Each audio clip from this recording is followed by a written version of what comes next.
Is this the best rookie draft class the 49ers have had under Kyle Shanahan and John Lynch? It just might be. We're going to be talking about all the stock up 49ers, and it's littered with a bunch of rookies in this matchup. It's going to be a fun episode of 49ers Cutback.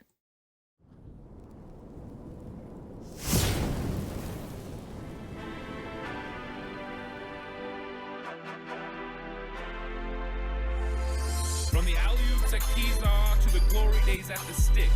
From who's got it better than us to brick by brick. It's always the 49ers way from off-season to game day. Yeah, we talk back. It's the 49ers Cutback.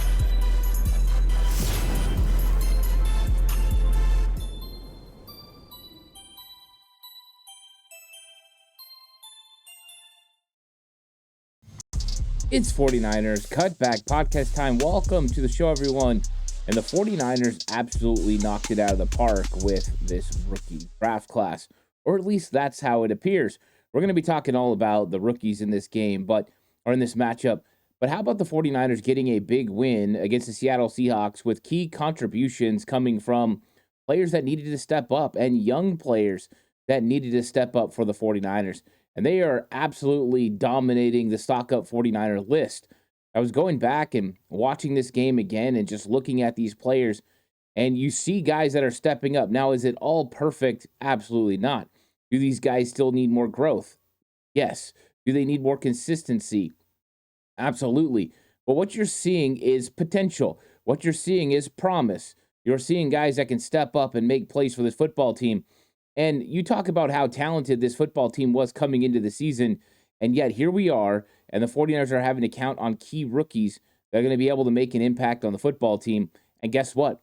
They are. That's exactly what you have to do if you are going to be able to sustain as a football team. The harder it gets as you start paying people, you pay people, it gets hard to keep everyone. So you have to have key contributions from incoming guys who are on cheap salaries, young players that you're able to draft. And the 49ers drafts has often been called a mixed bag. 49ers often struggle in early round picks and do really well in late round picks. Now, when they hit, they absolutely hit, though. You get a guy like Fred Warner in the third round, all pro. You get George Kittle in the fifth round, all pro. You get Dre Greenlaw in the fifth round, all, Pro Bowl caliber player. The 49ers hit, they hit good. But it appears that in this draft, they might have hit even bigger than that. They might have hit on pretty much every single pick. And we know that they lost one. They had to cut a player before the regular season even started. So we can't talk about him, but almost everyone else had a contribution in this football game, besides, of course, Ricky Pearsall, who, if you haven't heard already, his practice window is going to be open. And he's going to start practicing on Monday. So Ricky Pearsall is going to be coming back in the next few weeks, or potentially after the bye week. The 49ers will definitely ramp him up. You've got the game against Kansas City. Kyle Shanahan said it's maybe a little unlikely for him to play against Kansas City. They want to get him back into shape, get him reacclimated. Then you've got Dallas, and then you've got a bye. So 49ers have an opportunity to get Ricky Pearsall back and add him to an already impressive draft class, which we're going to talk about a lot during this episode because they are absolutely fantastic. Please like and subscribe to the channel if you haven't already. I really appreciate it. It does a lot for me. It doesn't cost you a thing. If you're listening audio platform, 49ers Cutback on Believe, please give it a subscription. Give it a thumbs up. Rate it. I really appreciate that as well. And if you're going to bet with Bet Online. Bet Online is the world's most trusted betting platform and your number one source for everything sports betting. Every stat, matchup, breakdown, and even live odds and spreads to bet on during games. With the largest catalog of odds and everything from football to Major League Baseball playoffs to NHL to NBA to political props. When the game's over, head on over to our online casino and get in on a game of blackjack or poker, or unwind with one of our over 150 slot games. Head to the website today to get in on the action with America's most trusted site for online wagering. Bet Online, the game starts here. Now, before we get into the stock up 49ers, we do want to say that Kyle Shanahan had some updates on some of the key injuries, and it makes sense to talk about it because Malik Mustafa is one of those guys. But Jordan Mason, according to Kyle Shanahan, is dealing with an AC shoulder sprain. Now, that's going to make him day-to-day. His availability for the Kansas City Chiefs game is up in the air. We're only 1 day away, or 1 day out from the injury. So we'll see how he progresses throughout the week. But the 49ers might need to turn and find another running back. They do have running back on the practice squad. But, it's at least better news than anticipated when it comes to Jordan Mason. You always worry that it could be a collarbone or something else more structurally damaging. AC sprain is not comfortable. It doesn't feel good. And so we'll see. Jordan Mason's a tough guy. We'll see if he can get through it. Now, Malik Mustafa, the test on Friday confirmed that Mustafa had a low ankle sprain, the best possible outcome. And that's what I kind of alluded to in my game reaction show. The way that it seemed like it could be a low ankle sprain, and it is. He's going to be day-to-day and hopefully able to help the football team. Now, when it comes to kicker Matthew Wright, he did dislocate his shoulder, so they're waiting for an MRI. There is a likelihood that he will not be available for the 49ers, and they might have to bring in some more kickers for tryouts. Now, good news for the 49ers, Jordan Elliott has been continuing his rehab, and they're going to evaluate him next week, but the belief is that he's going to practice and be able to play against Kansas City.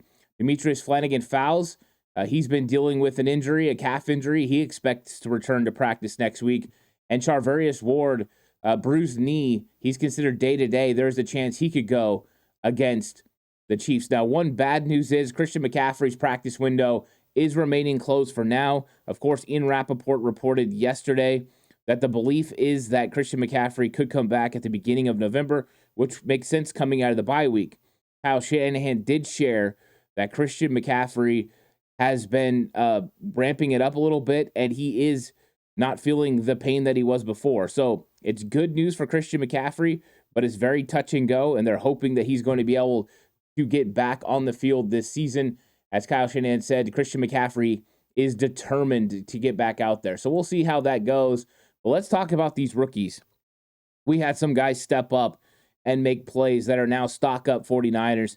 And the first one I want to start with is I'm going to kind of go in order of their draft pick and their selection. Is you look at what they got from Renardo Green in this football game is Charvarius Ward's a game time decision. And you tell a guy like Renardo Green, hey, prepare like you're going to start this football game.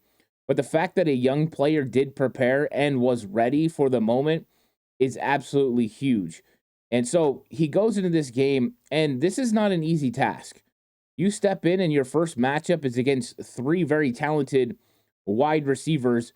DK Metcalf, the size, the speed, the physicality, you're dealing with that. You talk about Jackson Smith and Jigba, a guy that can do it all, line up in multiple spots, be able to create. We saw him win last year on the deep fade to the sideline from the slot, going against Deommodore Lenoir.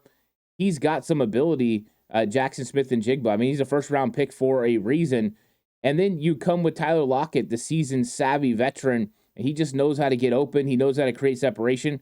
And Tyler Lockett got Renardo Green in the end zone one time, ran up, pushed off of him, created separation, got the touchdown. But he gave up 5 catches in this game, Renardo Green did. But that's to be expected, right? I mean, corners are going to give up catches. This is one of the things that's always interesting to me is cornerbacks are criticized for giving up catches. It's like, it's going to happen. But what do you do when those catches are made? Are you there to make tackles? Are you getting that guy right down? Do you not allow yak yards? Do you compete? Do you have pass deflections on other plays? Are you getting key third down stops? Those are the types of things you look at. How do you help in the run game? Are you a good force defender? Are you making tackles on the edge? There's way more to football and playing cornerback in the secondary than just defending passes. And yeah, you can't get beat for big plays down the field, but guess what? Renardo Green's not getting beat for big plays. He's competing play in and play out. And I think the optimism has to be through the roof for Renardo Green. And remember, this is a player that has been criticized for where he was picked because a lot of people wanted another player. They wanted an offensive tackle. And yeah, there were good offensive tackles there. The 49ers elected to go ahead and make a trade back, allow the Kansas City Chiefs to get Kingsley Suo-Matia, which, I mean, he's a nice prospect. But look at what Renardo Green's doing right now. The guy's a dog. We have a hyena with Deommodore Lenoir. We have a dog with Renardo Green. This guy's competing. No moment is too big for him. Oh, you're going to give me DK Metcalf? Bet. I'm going to take care of it. Those are the types of attitudes you want in your secondary. The physicality is more in tune with Deommodore Lenoir and less with other draft picks like they've had with Ambry Thomas. He's a more physical, more aggressive style of football player. Now, the interception he had on DK Metcalf's pass, I know DK Metcalf drifted a little bit, but Renardo Green ran that route better than DK Metcalf did, and he made the play on the football. I thought Renardo Green did a good job competing. Like I said, he was good when it came to coming up and helping in the run. It wasn't perfect, but it was good. And I think we see a promising start for a guy like Renardo Green, and now sky is the limit. There is a huge potential that he's going to develop. And guess what? The 49ers need it. Next year, they have to make decisions. Deommodore Lenoir is going to be a free agent. Tarvarius Ward is going to be a free agent. Isaac Yedem is going to be a free agent. Rock Yassine's a free agent. What do you do with all those guys moving on? Well, you draft and you develop. You pick one of those guys to come back, and you feel pretty confident about Renardo Green and whoever else is playing on the outside with him, which will probably be someone like Deommodore Lenoir. So 49ers got to feel good that they struck in the second round with Renardo Green, and now they look like they are absolutely hitting, right? So it makes you think for a second, what about Ricky Pearsall? They've been hitting on guys. Maybe Pearsall was better than a lot of people thought he was going to be. And so that's going to be interesting once Ricky gets out there. But Renardo Green's competition, being able to step in the moment, and the moment not being too big for him. Think about it. His first start comes on Thursday Night Football in front of the entire world, and he steps up and he plays very tough football and battles every single play, week in and week out, or I'm sorry, play in and play out against really good football players. Gotta love what Renardo Green's doing in this game. So yeah, stock up Renardo Green. Now, third round pick Dominic Pooney. You wouldn't normally say he stock up because I got so used to seeing how consistent he was. But Dominic Pooney is actually stock up in this football game. Dominic Pooney, once again, has been at the top of PFF's rankings for the 49ers almost every single week. And this week, he's number one. He ranked number one with an 87.8 grade in his 65 snaps. He's just been playing really, really good football. Once again, I'd like to caution everyone, it's not perfect, but it's really darn good. And Dominic Pooney gave up 2 pressures in this game. He's yet to give up a sack in all of his pass protection snaps that he's taken. We're talking about a guy that's been kind of stepping up, and he never gives up sacks. He's a ultimate competitor from the interior part of this 49ers offensive line. But now we're starting to see the run blocking getting better and better and better. And this is something that Coach Chris Foerster talked about way back when they had rookie minicamp. Is he's a good player. He's more athletic than we thought he was going to be. He's just got to get better when it comes to run blocking. And why is that? He's got to get better at angles. He's got to get better at technique. He's got to get better at using his hips to move his body around and get in front of defenders. And all of that is coming from him. The angles, the lines, the technique, it gets better week in and week out, which means we haven't seen the best of Dominic Pooney yet. We talked about a little bit after the first couple weeks of the season, Dominic Pooney potentially being a guy mentioned for the Pro Bowl. It's realistic now. He's playing at that level, playing really good football. And this is just a stabilizing force on the interior part of that offensive line because Aaron Banks hasn't had the best season. And I know he's been dealing with some injuries, and Jake Brendel has been hit and miss and really inconsistent, but Dominic Pooney has been the model of consistency. The 49ers saw what they were looking for with Dominic Pooney, and they absolutely hit. And a lot of people wanted them to spend draft capital on picks earlier, first round. Go ahead and get a offensive tackle there. Go ahead and get a guy in the second round. But the 49ers had a certain plan, and they valued Dominic Pooney where they got him. They traded up. That means they love the guy. They got him in the third round, and he has played better than any third-round offensive lineman that I think that they've gotten in a long time. So this is a big play for the 49ers. And think about this. It used to be that every time the 49ers had to run the football, they had to run to the left behind Banks and Trent Williams. Now, big plays are happening to the right as well behind Colt McKivitz and Dominic Pooney, and it doesn't happen without Dominic Pooney making great blocks. And that last play with Isaac Arendo getting the long play down the sideline, 76 yards on the ground, is kicked off by a great block by Dominic Pooney and a great block by Colt McKivitz.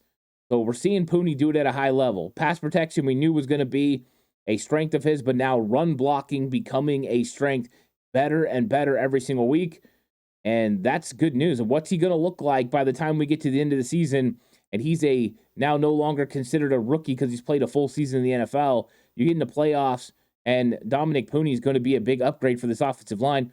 And overall, I think the offensive line has done better than I thought that they were going to.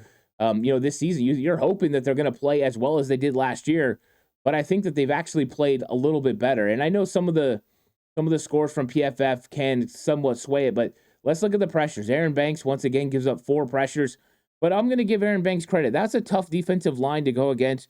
Talking about guys like Jaron Reed, Leonard Williams. Leonard Williams always gives the 49ers fits, but they kept him from getting a sack in this football game. Dominic Pooney and Jake Brendel each gave up 2 pressures in this football game, so not too bad. Love to see them continue to get that a little bit better, but still, Trent Williams and Colt McKivitz only gave up 1 each, and Trent Williams continues to just look good with what he's doing on the football field. So very good to hear that those guys are playing up to those levels. But let's go through Pooney's grade just a little bit more. He had a 93 run blocking grade, which was a game high. He did very good. He gave up 2 pressures over his 33 blocking snaps, as pass blocking snaps, and he had a pass blocking grade of 47.3. Wasn't his best pass blocking performance. Once again, though, you're going against guys like Leonard Williams and Jaron Reed, and they're pretty good. But he just played really good in this football game. Stock up for Dominic Pooney. And look at that. 49ers second round pick, 49ers third round pick are stock up 49ers from the game versus the Seahawks. Now, Malik Mustafa. And Mustafa played really good in this football game. And it's limited, unfortunately, because he got hurt. And you never want to see a player get hurt. But the good news is it's a low ankle sprain. Low ankle sprains mean you have a chance to come back. And with a extended layoff with this mini bye from playing on Thursday Night Football, there's a real chance Malik Mustafa could be ready to go when they play this game. And I talked about, some of the grades for these football players. Well, Malik Mustafa was one of the highest graded in his 20 snaps. So a limited sample size, but he had an 80.2 grade, and he still did a pretty good job in this football game. And that's what you're hoping you're going to get. He had to leave the game in the second quarter with an ankle injury, but he was the highest graded defensive back in those 20 snaps before he left. He had 2 tackles, 1 for a loss. He had the interception and a pass defended. He did a really good job in this football game. And the 49ers need a stability from the safety position. It's been inconsistent for sure, but Malik Mustafa in the right place at the right time. And how about the first interception from Geno Smith? They tried to run a bunch set off to the left. It's been a problem for the 49ers. The 49ers have adjusted their philosophy, their technique, and how they're playing it, and they cover it up really well. Renardo Green running with Tyler Lockett across the field has great coverage underneath that.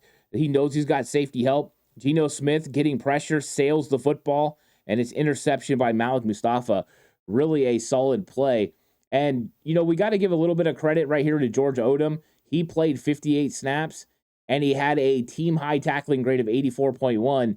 Odom was out there making plays and making good tackles. That's exactly what you have to have. And, Malik Mustafa was flashing around, making plays on the football field. And this is a 4th-round pick. And he's stepping up in place of Talanoa Hufanga and trying to do his best Talanoa Hufanga impersonation. I thought he played really well. There's still mistakes here and there that he makes. You could tell he's not a polished safety right now. But once again, we're seeing that ceiling. And we're talking about this is the 4th pick that the 49ers had in the draft. And the ones in front of him, not named Ricky Pearsall, have been absolutely superb too. So far, and we don't know what we're going to get from Pearsall, but you're just talking round 2, Renardo Green looking really good. Now, not finished, right? We don't want to say for sure this is a finished product, but Dominic Pooney ascending, Malik Mustafa ascending, right? All 3 of those guys ascending, rounds 2, round 3, round 4. These guys are just getting better, and they're key contributors to a football team that has Super Bowl aspirations and is a bona fide playoff team. It's so impressive to see what the 49ers did in this draft class, and we're seeing key contributions from the top guys. It's amazing. Now, Mustafa, he's got to get a little bit better coming out of control. We've talked about this last week. He needs to control his frenzy, control his energy when he comes up to make tackles. He kind of gets all over the place a little bit, so we need him to tackle better. But he definitely brings intensity. He brings speed. He brings authority, and he sets a certain tone for the way that he hits. Malik Mustafa absolutely smashed DK Metcalf on a play over the middle. He let him know, hey, this is what's up. He also smacked Kenneth Walker and hit him really hard. Fred Warner had one of those too. Those are attitude type plays that it's nice to have thumpers from your safety position. Jair can hit like that too. You want to come over the middle? That's fine. Here comes the intimidation. That is something the 49ers haven't had really at safety. I know Hufanga is one of those guys, but they haven't had that as safety consistently since Dante Whitner and Deshaun Goldson. Well, you might be getting it now. Jair Brown and Malik Mustafa, they can lay the wood. And I think that's going to be one of the elements that Mustafa can add to this defense is fear of going over the middle for what might happen to you when number 6 comes at you like a guided missile and lights you up. So I absolutely love Malik Mustafa. He's doing such a good job for this football team.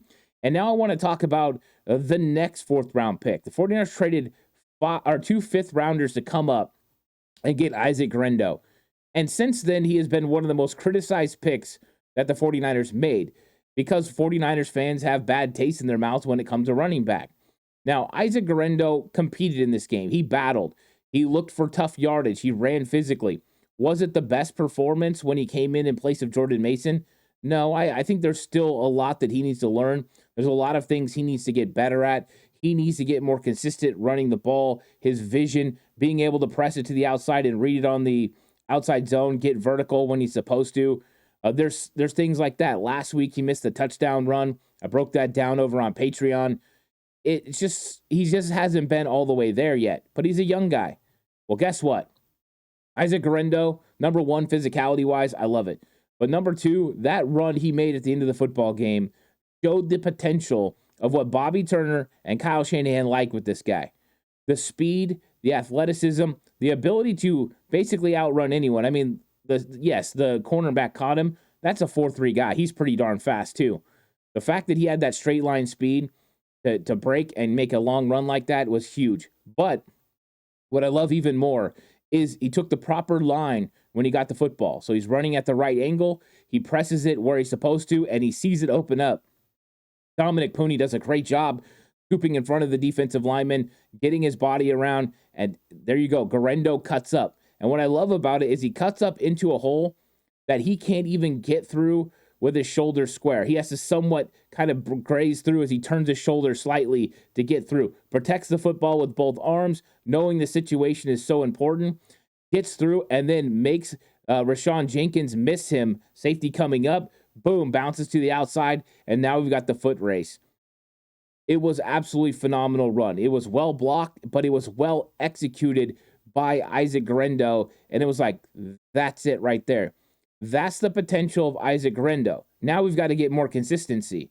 We've got to get him hitting those holes, and they're not all going to be whole shot, big-time plays, explosives, but now you got to worry about it. Oh, you want to load the box? We get past your second level, Isaac Guerendo could be gone. And the 49ers have missed that speed element within their offense since Raheem Mostert moved on. They haven't had that speed element because Christian McCaffrey is by far the best running back in the league. His vision is fantastic, but he doesn't have that extra gear to outrun everyone to the end zone. Now, he will have explosive plays that go for touchdowns or explosive plays that go for long gains, but Isaac Guerendo has the ability to take it to the house. So that 1-2-3 punch with Jordan Mason, if you can get all these guys healthy when you're going into the playoffs and Guerendo can continue to grow, could be huge for the 49ers. So this is a guy that's contributing right now that I don't think they were really expecting contributions from until next season. So that's good news. He's getting extra reps, getting some work, but it's that ceiling.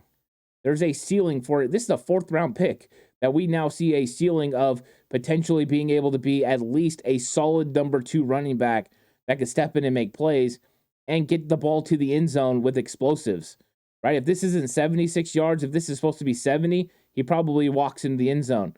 That's really, really impressive. So 49ers, round 2, round 3, and now 2 in the 4th, really good football players. Now, next up would be Jacob Cowing. All I can say is Cowing's been consistent when it comes to handling punt duties. He hasn't been asked to play offense a whole lot, and so that's not something we can even talk about. So we don't know. The jury's still out on Cowing, but I will say this. He's handled punt return duties like a pro, like a veteran. He makes sure he makes catches. One recommendation, though, we got to figure out the cleats. He slipped down way too much in this football game, so I think he's got to figure out what he needs to wear on what surface. So hopefully Jacob Cowan can get that figured out. Jury's still out on him. One more thing to mention when we're talking about the rookies is you got Kingston that moved on, right? But we have 7th-round pick Tatum Bethune. Tatum Bethune ended up with the fumble that was caused by Darrell Luter Jr. So a young player, Darrell Luter Jr. on special teams, punches the ball out from Laviska Shenault, and guess who ends up with it? Tatum Bethune. 49ers rookies just scattered through this making plays. Absolutely fantastic. You love to hear it, and this is what you're hoping. That's why it's starting to look like this could be the best rookie class the 49ers have had. Now, you can't grade it right now overall, but I think we're seeing the potential of what are these guys going to look like next season or the season after that? Are they going to be key contributors to the football team? I know right now Dominic Pooney is. I can tell you right now Renardo Green is. Those guys for sure are going to be huge impacts. And I think there's other guys that have showed that high level of potential that you could be optimistic, guys like Malik Mustafa and Isaac Garendo. Now, there's another rookie that I wanted to talk about, but he wasn't a part of the draft class, and that's Evan Anderson. So Evan Anderson, I've been pretty critical of him in the past because I knew there were elements of his game that needed to step up and he needed to get better at. He's a little slow when it comes to getting off the football compared to what the 49ers normally get with penetration. He's more of a two-gap style player, so he's in there to eat up blockers and be able to slow up the run game, but it's not going to give you the pressure when it comes to penetrating, getting into the backfield, making plays, getting quarterback sacks. He did have one because he knocked the ball away earlier this year, but that's not really his game. But I will give him credit. He's gotten so much better than I saw him in training camp, and he's gotten better than what we've seen him in the preseason. He's doing his job when it comes to stopping the run is why the 49ers have him in there. So Evan Anderson continues to develop, and that's good news for the Niners because, yes, they're probably going to have Jordan Elliott back this week. You have Jordan Elliott, you have Malik Collins, Kevin Givens, and then Kalia Davis, who's trying to get back into form. Those are your top 4 guys, but you got Evan Anderson on your practice squad in case you need him, and you can elevate him up to make plays, and right now, that's what the 49ers had to do. And so I got to give credit to Evan Anderson for continuing to work, continuing to get better. And he was actually very highly graded in this football game. According to PFF, he was ranked, I think, the number 1 defensive player, according to PFF. And he was. He played only 13 snaps, but he had a 93.3 grade. You got to give him credit for what he's doing out there and playing as tough as he is. He had a top pass rush grade of 91.8, which isn't normally his game, so you got to give him credit. He got credit for 2 pressures in 4 pass rush attempts, so that's part of the reason he graded so high. He only had 4 opportunities to rush, and he got some good pressure when he did it. His run defense grade was 85.2. That was also a game high. Now, in full transparency, when it comes to PFF, the least amount of snaps you play, it sometimes can be really good or really bad.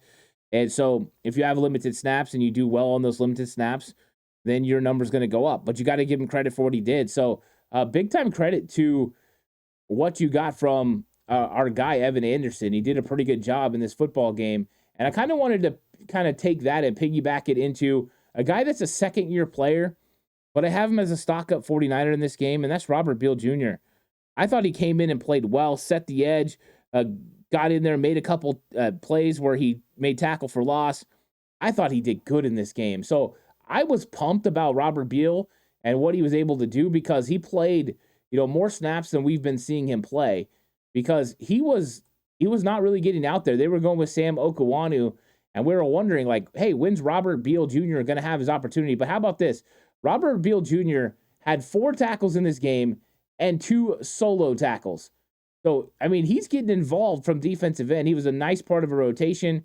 That's really solid. And Okawanu gets another sack late in the game, and Okawanu played well in this game as well. But you've got guys that are just stepping up and making plays. And, even though Beal Jr. is not a part of this draft class, he's starting to round into form. And that's good news for the 49ers. So, yeah, it's a great rookie class. And I want to give some credit to a few other players for how they performed in this game. Brock Purdy, number 1. Brock Purdy did really good in this game. He was consistent. He was accurate. 18 of 28 for 255 yards, 3 touchdowns, no interceptions, no sacks. It was a clean game from Brock Purdy. I thought he was phenomenal. The the two throws to George Kittle were great. The first one was amazingly accurate, perfectly placed, perfectly timed. Just really good job by Brock Purdy. He was still able to scramble when he needed to, having 4 carries for 19 yards and getting what he needed to get done on the ground. So Brock Purdy was doing it all in this game. Continues to be a bright spot at quarterback. George Kittle, Kittle made that catch along the sidelines, toe tapping. That was absolutely brilliant as well. And, you had to get him involved in this game. You knew it was a matchup problem for the Seattle Seahawks. And he was able to have 5 catches for 58 yards and 2 touchdowns, including a 29-yarder that he caught along the sideline. Didn't go for a touchdown, but it was a big play in the football game. Absolutely fantastic. And he was only targeted 6 times. 5 of those he's able to get catches on and make plays for this 49ers offense. One more offensive player that I wanted to mention that had a really good game, and that's Deebo Samuel. He had 3 catches for 102 yards, and of course the 76-yard touchdown was the big play, and that changed the game right there for the Niners. They were able to score quickly and to get something big going with Deebo, their big-time playmaker, and that's the potential that Deebo has. He's the house call guy. None of the other wide receivers or even, I really have a shot to go house call. We've seen them have big explosives, but how many guys go 76 yards? That's a Deebo Samuel thing. And the only other guy that can do that is George Kittle from the tight end position. And so these guys are just different right now for the offense. So that's why Deebo is so important. He's just a game changer. And Brock put the ball out there for him to make it. Ball felt like it floated a little bit, but hey, he got it there in time and he was able to make a big time play. Now, a few defensive players I wanted to talk about that I felt were great performers in this game. Number 1, Nick Bosa. Bosa was, absolutely causing havoc in this game. And I know he didn't have a sack, but Nick Bosa had 14 pressures in this game. That is matching a career high he had in the 2022 season against the Rams. So he had a pass rush grade of 73, did a really good job in this football game. And, you need your top guy to put pressure on, and you're hoping that that's going to turn into sacks for him or others. It did turn into a sack for Sam Okuwanu, who had a pass rush grade of 70.3. So Okuwanu continues to make plays for this team. I don't think it's like a dominant performance, but he's been a nice rotational piece. And if you can get a nice rotation between Robert Beal and Sam Okuwanu until Yetur Gross-Matos comes back, that's going to be huge for the 49ers. They need those guys to step up. Now, Fred Warner continues to be one of the best. That move he made on the screen pass to wiggle between the 2 offensive linemen, get the little rip move, go nice in there, knife in, and then make a huge tackle on Kenneth Walker for a 3rd down stop. Phenomenal. That is just reminiscent of who Fred Warner is. Got his hands on a football late in the game, almost got an interception. He's not 100%. He's still recovering from the injury that he had, but hopefully now he will get 100%. But he is playing still as all-pro caliber. He is the defensive player of the year right now in the NFL, and I don't think it's close. I don't know how anyone could even question that anyone's better than Fred Warner at linebacker in the NFL. There's just no one better. No one's as clean. No one's as smooth. Nobody makes the plays that Fred Warner does. No one influences games the way Fred Warner does. It was a great performance from Fred Warner in this game. Deommodore Lenoir, I know PFF graded him bad, but some of the plays he made in the run game when he's in nickel, knifing in there and getting a tackle for loss, fantastic. Competing with DK Metcalf in the back of the end zone, knocking the ball away with his left hand, just playing, competing, play in and play out. It's just Demo is a really good, solid football player, and he's playing some of his best football. So it's fun to see these guys step up. And one more I wanted to mention is Leonard Floyd. And I know Leonard Floyd often, people say, hey, where was Leonard Floyd? Well, he's impacting the game, even if you're not really noticing. He once again was able to get some pressures in this game. 2nd week in a row that he's the one leading, or second in pressures behind Bosa. He had 6 in this football game. And if you're wondering about the pressures from other players, Malik Collins had 4. He continues to always play well. Sam Okuwanu with 3, including the 1 sack. Evan Anderson and Kevin Givens each had 2 apiece. Those guys did a good job. But you look at Leonard Floyd, and he continues to play well against the run. He was coming down the line of scrimmage. There's one play where they run a play on the inside, and him and Bosa met at the running back down the line of scrimmage, showing the athleticism. He also chased down Geno Smith and forced an errant pass. almost got the sack. So we're seeing some good things from Leonard Floyd. It's not right now turning into sacks for Bosa or for Floyd, but they are definitely having an opportunity to mess up the timing and things for the offense. And I think they're doing a really good job. So I was very impressed with the 49ers so far. Of course, I'm going to go through and break down the film even more over on Patreon if you guys want to check that out. And then, of course, I'm going to put out my Upon Further Review video where I get all the coaching points and all the things I saw on film. So be on the lookout for that. That'll be coming out here pretty soon as long as I get to go through the whole film and break it all down more extensively. I like to do a lot of deep dive into it. But thank you guys for joining. Please like and subscribe to the channel if you haven't already. I appreciate it. 49ers Cutback on Believe Network, brought to you by Bet Online. The game starts here. I'll catch you guys in the next one. Until then, stay safe. Remember, the right way is always the 49ers way.